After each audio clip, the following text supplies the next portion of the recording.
Greeting and salutations. I am Lloyd, a producer at LCD Productions, and I have come to share this new series of visual audiobooks with you, the listener, the supporter, the viewer. Together we will go on a journey like never before, fly to new heights with Project Aerospace, explore new land and cityscapes with photations, even change the dimension of time through the power of time-lapse photography from live to tape. We'll even travel beyond the mind's eye into worlds captured and generated through animation from Thumbs United daily animation series. As we together go on these journeys filled with photography and theater of the mind, I hope you remember the core belief that we hold, that anyone can become the master of art, meaning that it is not some born skill what makes someone good at being creative. It is a desire to practice and spend time being creative that creates the master. I hope that these films, photography, and stories inspire you to set some time aside and practice some creativity. I believe if we all spend more time creating and being constructive, the world would be a better place, a more friendlier and fulfilling place. Thank you for coming. Let's begin this journey.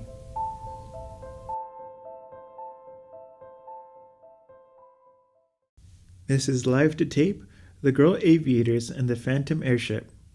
Chapter 5, A Narrow Escape. But Roy's quick eye had noticed one loophole of escape, a gap in the bank. Truly, it was taking a terrible risk to dash the car through it. The boy did not know what lay beyond, and in taking the chance he was running almost as great a risk of annihilation as if he kept straight on. But to have done the latter would have been to crash into a solid wall of moving freight cars as they bumped across the grade crossing. It was almost certain that they would be thrown out and maybe injured, but Roy did not hesitate. With a quick twist of the steering wheel, he sent the car spinning on two wheels for the gap. For an instant it seemed as if the vehicle would capsize under the sudden change of direction, but it did not, although it tilted over at a dangerous angle. Whiz! In a flash there was through the gap, and the landscape blurred with so terrific was the speed. The next instant there was a sickening shock. Instinctively, Roy threw out an arm to protect his fair companion. Hardly had he done so before he felt himself impelled through the air as if from a catapult, and all drew blank. When Roy came to himself, his head ached as if it would burst. It was some few seconds, in fact, before he realized what had occurred. When he did, he looked about him. A few paces away lay the still form of Jess Bancroft. She was stretched out on a cushion upon which she must have fallen. For an instant he gazed at her features as pale as marble, and her closed eyes. A dreadful thought flashed across Roy's mind. What if she was dead? But to his great relief, he speedily ascertained that the girl was breathing. An ugly bruise on her forehead may have accounted for her continued swoon, although she had fainted with terror the instant the train appeared beneath them on the crossing. The car, its hood crumpled up from what had been made of paper instead of metal, stood the foot of a tree not far off. No wonder we were thrown out, thought Roy. He gazed at the wreck and considered the speed at which they had encountered the obstruction. The wonder is we escaped with our lives. After a brief and ineffectual attempt to rouse the girl, the boy looked about him for some means of assistance. The cowardly train crew had not stopped when they saw the accident. Visions of damaged suits and summary discharges may have drifted through their minds, for the extra freight was supposed to be sent flagmen to the crossing to warn of all traffic of the train's approach. Suddenly Roy recollected the two men he had seen spring from behind the hedge as the runaway auto approached the gap. But what had come of them? Apparently they had taken to their heels also, for not a sign had been seen of them. Odd, thought the boy to himself. One would think the first instinct of a human being at seeing an accident like this would be to stay and help. But hold on, maybe they've gone for a doctor. A retired physician, Dr. Mays, lives not too far from here. In the meantime, if I could only get some cold water. Suddenly he spied a small brook at the foot of the hill. Ill and dazed as he felt, Roy sprinted toward it, and wetting his handkerchief, he hastened back to Jess, kneeling by her side as he bathed her forehead. He was rewarded in a few moments by beholding her eyelids and fluttering open. In a few seconds more she was fully conscious, but weak and shaken. Roy collected the scattered cushions from the wreck and placed them like a mattress laid upon and placing them like a mattress laid the girl upon them. She thanked him with a wan smile, and then lay once more. Roy wisely did not speak. He judged that perfect quiet was what she wanted at that moment. While he sat by her side, she meditated at what to do. While he sat by her side, she meditated what to do. A sudden noise caused him to look upward. It was the noise like a drone of a giant bumblebee.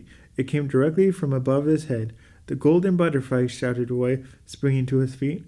Above him, at an elevation of some 1,000 feet, the yellow wing of Prescott's airplane were outlined against the blue like the form of her namesake. Roy shouted and waved frantically. Presently he was rewarded by the flutter of a handkerchief from the chassis of the plane. At the same instant it swung around and revolving in a graceful circle to spiral down the earth. Hurrah, hurrah, it's Peggy and Jimsy, cried Roy. I recollect now that just told me that Jimsy was having a lesson today. 10 minutes later, the aeroplane lightened in the field, not 100 yards from the wreck, and it reached the ground. Peggy started the engine at reduced speed, and the aerial maneuver began to scoot across the field toward Roy, and obediently as if it had been an automobile under perfect control. Aggregated as he was, Roy could not help feeling enthusiastic as the huge glittering flying thing came closer, the engine roaring and its propeller whirling angrily, and yet the dainty girl in the motor bonnet who was driving it had it under perfect control. Every second, throwing back the lever and cutting off the spark and the gasoline, Peggy brought the airplane to a stop with a jerk.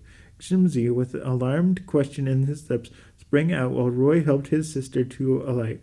Good gracious, whatever happened? Gasped the girl as she stood upon the ground and viewed still from her chum Jess, over which Jimsy was bending in genuine alarm. It's all right, sis, Roy assured her. Jess is not badly hurt. See, she's looking up at you. Peggy sped lightly over the turf to her chum's side. Oh, dear, Peggy. Oh, Peggy, dear, I'm so glad you've come. It was dreadful. But Roy was so brave. I'm sure I owe my life to him. For the last thing I recollect, we were heading directly for the train. She would have said more, but Peggy held up admirably finger. Turning to Roy, she sought an explanation of that occurred. It was soon told, and then the question of summoning a physician came up.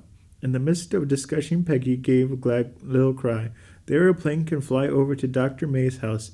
There's a dandy big pasture in the rear, and which to all right. By George, that's so, agreed Roy. And so I guess, although it sounds a bit startling, it's the only thing to do. We can't run the car, and nobody will be long here for the hours perhaps. The road isn't much traveled. But Peggy, with a quick decision, with the characteristics of her, already halfway to the airplane, a moment more she was in the chassis and slipping into the driver's seat and began adjusting the motor. I'll leave you to look after Jess, said Roy to Jimsy, while I go along with Peggy. I'm not sure that she is an expert in managing an aeroplane as she thinks she is. Well, she brought me over here at great rate anyhow, put in Jess loyally. And in that nick of time too, said Roy, warmly pressing the other hand. Oh, don't be back as quickly as possible. My foot hurts dreadfully, moaned poor Jess, and my head feels as if 1,000 doors were hammering away inside. We'll be back before you can expect us, Roy said cheerfully. Jimsy shouted something, but his words were drowned in the roar of the motor as Roy clambered into the golden butterfly and Peggy started the engine. The airplane dashed forward over the smooth turf and then seemed to take air as lightly and as easily as a bit of a gossamer. Straight up it soared, high above the treetops, and what was speedily reduced into a fast diminishing speck in the northeast, in which direction lay Dr. May's home. Looking downward from the speedy flyer, the boy and girl aviators could see spread out below them like a checkerboard of fertile Long Island landscape. Though it ran the railroad, looking like a glittering ribbon of steel, off the North Sea sparkled a few white sails, dotting its surface. The black rock lighthouse, painted in bands of red and white, formed a conspicuous object. All at once, the road beneath them, Roy spied a solitary motorcyclist whom even the height to which had now risen recognized as Fan Harding. He called his sister's attention to the rider. "He must have passed right by where the accident happened," he remarked. "That road has no other outlet for some distance. Funny that he didn't come to help us. You must remember that the banks and hedge hid the place from the road," Peggy reminded him. "Even Fanning Harding would have willfully passed by you when you were in such strait." "I don't think so either," agreed Roy, and come to think of it, bending over his handlebars as he would have likely had to notice the gap we plowed through. "Look," cried Peggy suddenly, "he's stopping." The girl was right. The motorcycle-clinging boy, whose pace had hitherto been as fast as that of the airplane, had now been seen to slacken his machine and finally stop it. Leaning it against the fence, he clambered into the adjoining field, and with every evidence of extreme caution, he crept toward the patch of woods at no great distance. "What can he be doing?" exclaimed Peggy as she spoke. They saw the boy below them take something from his hip pocket. "A pistol!" cried Roy. The next instant, Fanny Harding had vanished into the patch of woods without having noticed the aerial observers, or at least so it appeared. That was Chapter 5. The next chapter is Chapter 6, A Roadside Mystery. Thank you for experiencing this journey we have created here at LCD Productions. For more information on how to support these films and projects, visit photations.com/support. Fine art photography prints from journeys around the world can be purchased from photationstore.com, and digital downloads of our photography and visual audiobooks is available for personal use. Commercial use is available at a different rate. Thank you for your time. I hope to see you here again.